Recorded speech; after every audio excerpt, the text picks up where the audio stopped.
یہی حضرت شاہ اسماعیل شہید رحمۃ اللہ علیہ ہیں. ان کو پتہ چلا کہ دہلی میں ایک طوائفوں کا اجتماع ہو رہا ہے، طوائفوں کا، بازاری عورتوں کا، گانے بجانے والی عورتوں کا جشن کوئی ہو رہا ہے.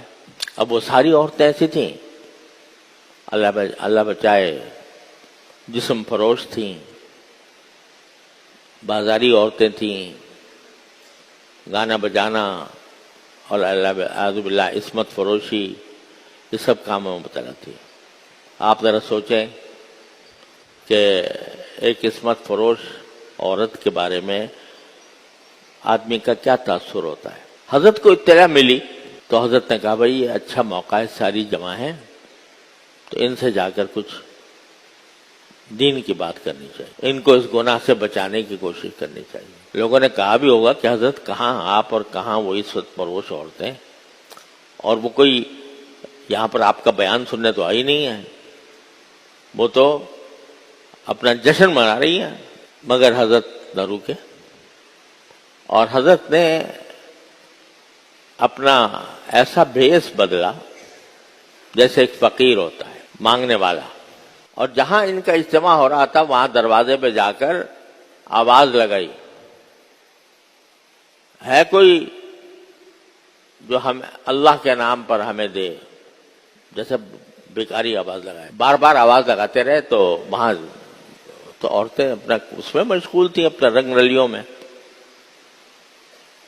تھوڑی دیر کے بعد ایک عورت نکلی، اس نے پوچھا، اس نے دیکھا کہ ایک فقیر ہے، سائل ہے، سوال کرنے والا ہے، تو اس نے کہا بھائی ہاں بھائی کیا، اس نے کچھ دے دیا ان کو، جو لو بھائی چلے جاؤ.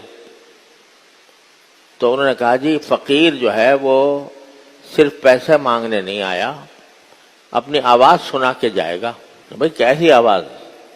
کہا کہ میں کچھ کہہ کے آواز سنا کے جائے گا، فقیر ویسے نہیں جائے گا. تو پہلے اس نے کچھ اصرار کیا ہوگا کہ بھئی جاؤ قصہ ختم کرو، پیسے مل گئے تمہیں. اس نے کہا نہیں، میں فقیر آواز سنائے بغیر نہیں جائے گا. وہ گئی اندر، اور جو ان کی سردار تھی عصمت فروشوں کی عورت، وہ رانی کا نام تھا اس کا، اس سے جا کر کہا کہ بھئی عجیب قسم کا فقیر آیا ہے. اس کو پیسے دے دیے، سب کچھ کر دیا، وہ کہتا ہے نہیں میں تو آواز سنا کے جاؤں گا. تو انہوں نے کچھ نے تو کہا کہ بھگا دو اس کو قسم، اور کچھ نے کہا نہیں چلو بلا لو، کیا ہے آواز کیا سناتا ہے دیکھتے ہیں، مزہ ہی رہے گا، ذرا اس کے ساتھ ہنسی مذاق ہوگی، بلا لو. اب اندر تشریف لے گئے، اور وہاں جا کر پہلے تو عورتیں جو ہیں مذاق اڑانا شروع کر دیا، یہ کر دیا وہ کر دیا. جب کھڑے ہو گئے تو قرآن کریم کی تلاوت فرمائی، سورہ والتین کی. اعوذ باللہ من الشیطان الرجیم، بسم اللہ الرحمن الرحیم. آواز بھی حضرت کی عجیب تھی.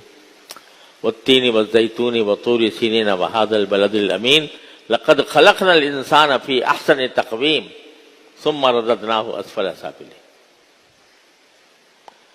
جس میں قرآن کریم نے یہ فرمایا کہ ہم نے انسان کو بہترین طریقے سے پیدا کیا، خوبصورت ترین بنا کر پیدا کیا ہے، اور پھر ہم اس کو اسفل سافلین میں بھی ڈال دیتے ہیں.